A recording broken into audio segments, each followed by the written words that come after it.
Hey everyone, this is Ellen, the Family History Hound, and I wanted to talk to you today about something that I received in my mailbox the other day. It was a notification from FTDNA that they were no longer going to support their trees and that I needed to migrate my tree over to MyHeritage.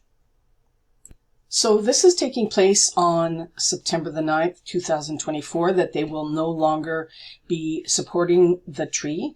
Now, if you don't want to migrate over to MyHeritage, that doesn't mean that your tree is going to go away, but it'll be static. You won't be able to change or edit anything after that. So if that's not what you want to do, then I hope you'll follow along. I'm going to show you how I'm going to do this to my own account.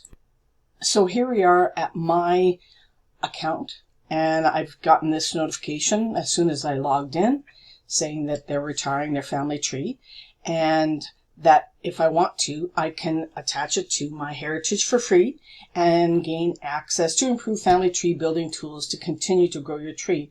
Now, I know that if I move this over to MyHeritage, that it's not going to cost me anything additionally if I already have a subscription to MyHeritage. If I don't have a subscription to MyHeritage, then I can put a tree on MyHeritage, and I can have only 250 people before I would have to pay. So that's quite a few people, at least if you want just a DNA tree.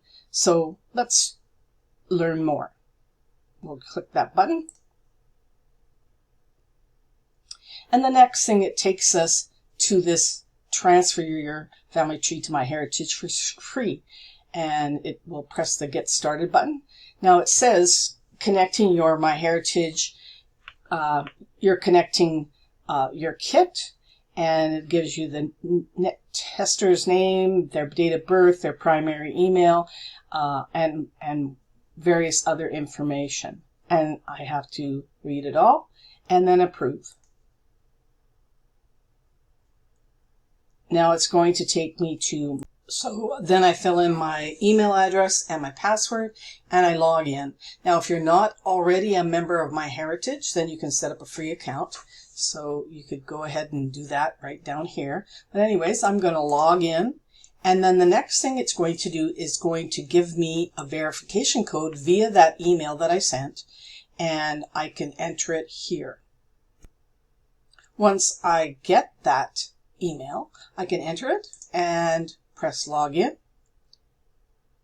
And now it's going to take me to MyHeritage.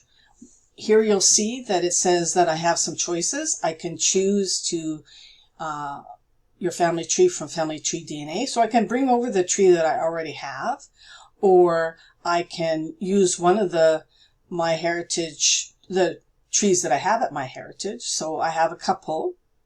And so that's those three. And then I guess maybe I have four. I don't know. Yeah, I guess I do.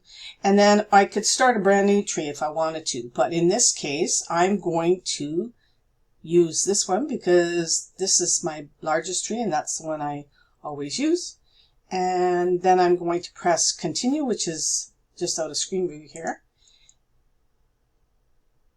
And then it takes me right into the tree.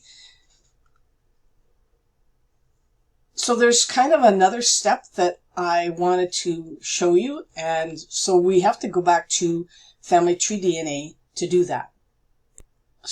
So here I am back at FTDNA, and I'm going to go up to my kit and I'm going to the account settings. And then we're going to go to genealogy.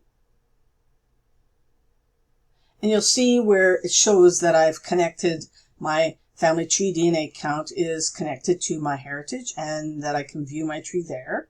And then it'll say, but it hasn't linked it to anybody in the tree. So this is helpful if you look after multiple kits, which I do. I have my parents' kits and myself and a couple of aunts and uncles.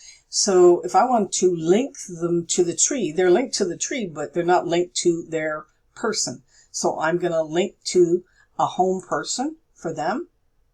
And then I'm going to pick me, highlight it, and link, and then I'm done.